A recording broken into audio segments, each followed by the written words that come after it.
మా పిల్లలిద్దరూ స్కూల్ నుంచి ఇంటికి వచ్చేసరికి టైం అయితే 3:00 అవుతుందండి. 3:00 నుంచి 6:00 వరకు వాళ్ళ రొటీన్ ఎలా ఉంటుంది అనేది మినీ వ్లాగ్లో చూపిస్తాను. ఇంటికి వచ్చి రాగానే వాళ్ళు లంచ్ బాక్స్ అయితే ఖాళీ చేశారా లేదా అని చెక్ చేసుకుంటాను. తినకపోతే అన్నం తినిపిస్తానండి. ఒకవేళ అన్నం తినేస్తే రాగి జావ కానీ లేకపోతే ఏదో ఒక ఫ్రూట్ కానీ ఇలాగైతే తినిపిస్తాను అనమాట స్నాక్స్ కిందని.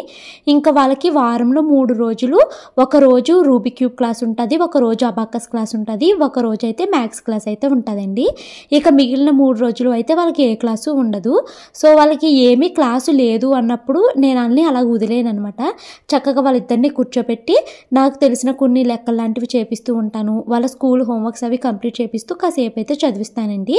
ఇంకా వాళ్ళు చదువుకోవడం అయిపోయిన తర్వాత వాళ్ళు కలరింగ్ వేసుకుంటాము, లేకపోతే డ్రాయింగ్ వేసుకుంటాము, పెయింటింగ్ వేసుకుంటాము అనేసి అలా వేసుకుంటూ ఉంటారన్నమాట.